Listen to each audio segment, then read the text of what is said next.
উড়িষ্যার ঢেঙ্কানাল জেলার পারজং গ্রামের একটি বাড়িতে প্রার্থনা সভা চলাকালীন এক খ্রিস্টান যাজকের ওপর হামলার অভিযোগ উঠেছে। যাজকের নাম বিপিন বিহারী নায়েক। অভিযোগ, বজরং দলের সদস্য ও কয়েকজন গ্রামবাসী মিলে তাকে মারধর করে, ধর্মীয় স্লোগান দিতে বাধ্য করে এবং গোবর খাওয়ানো হয়।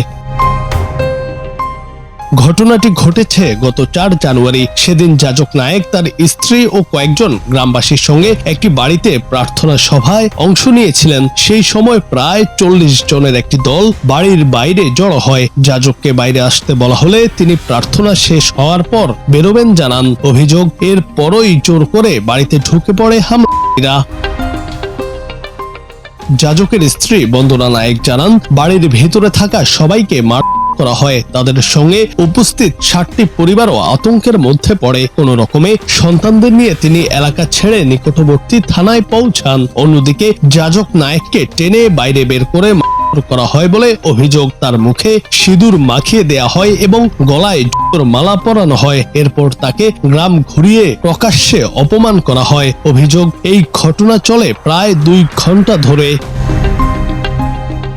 পরিস্থিতি আরো ভয়াবহ হয়ে ওঠে যখন যাজককে গ্রামের হনুমান মন্দিরে বেঁধে রাখা হয়। সেখানে তাকে গোবর খেতে বাধ্য করা হয় এবং ধর্মীয় স্লোগান দিতে চাপ দেওয়া হয়। যাজকের স্ত্রী বারবার পুলিশের কাছে সাহায্য চাইলেও পুলিশ পৌঁছাতে দেরি হয় বলে অভিযোগ উঠেছে।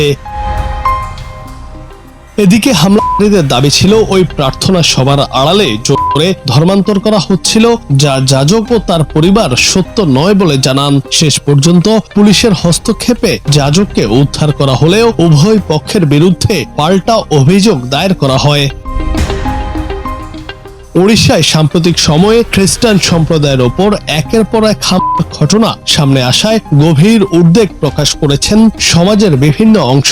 এর আগেও বড়দিনের উৎসবে ভারতের বিভিন্ন স্থানে খ্রিস্টানদের ওপর হামলা চালানো সহ বিভিন্ন স্থানে ভাঙচুর করা হয়। দেশের বিভিন্ন প্রান্ত থেকে অশান্তি এবং উৎসব পালনে বাধা দেওয়ার অভিযোগ আসতে থাকে, যা বিশ্বের বিভিন্ন দেশের গণমাধ্যমে প্রচার করা হয়েছে। জুনায়েদ আহমেদ, বাংলা টিভি।